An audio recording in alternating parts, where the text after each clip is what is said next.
भक्त का लक्षण क्या है? राम जी कहते हैं मम गुण गावत, मेरा गुणगान गाते ही पुलक शरीरा,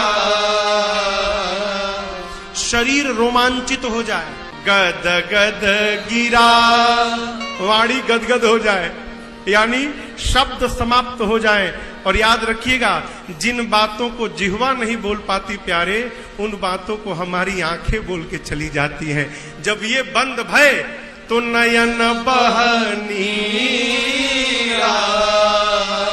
ये भगवान के भक्त का लक्षण है। बाबा सुने श्री रघुनाथ रूप उर आवा, परमानंद अमित सुख पावा। बाबा के शरीर के एक एक रोम पुलकित हो गए और जैसे परमानंद आया, शंकर भगवान मग्न ध्यान रस दंड जुग, पुनि मन बाहिर रघुपति चरित महेश तब हर्षित बरन। एक दंड में 24 मिनट होते हैं, 2 दंड में 48 मिनट। भगवान शंकर मां के प्रश्न को सुनने के बाद 48 मिनट के लिए ध्यान में प्रवेश कर गए। अब इसके बाद बस समाधि बची है। ध्यान के बाद समाधि में गए तो कब आएंगे पता नहीं है।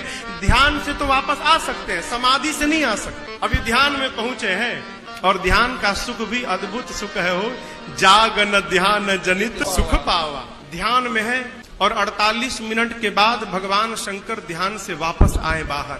अब आप कहोगे महाराज, जब ध्यान का सुख श्रेष्ठ सुख है तो उसका त्याग क्यों किया भगवान शंकर ने? प्रश्न है ना। आप बाबा ने क्यों ध्यान छोड़ दिया? समझिएगा, शंकर भगवान विचार करने लगे, ध्यान में बैठा हूं, केवल मुझे सुख मिल रहा है, और यदि ध्यान से बाहर आके पार्वती को कथा सुनाने लगूंगा तो कहूंगा तो मुझे मिलेगा, सुनेगी तो पार्वती को मिलेगा, और इस कहने सुनने के व्यवहार में आगे चलकर पूरे विश्व को सुख प्राप्त हो जाएगा। इसलिए बाबा ध्यान से बाहर आ गए।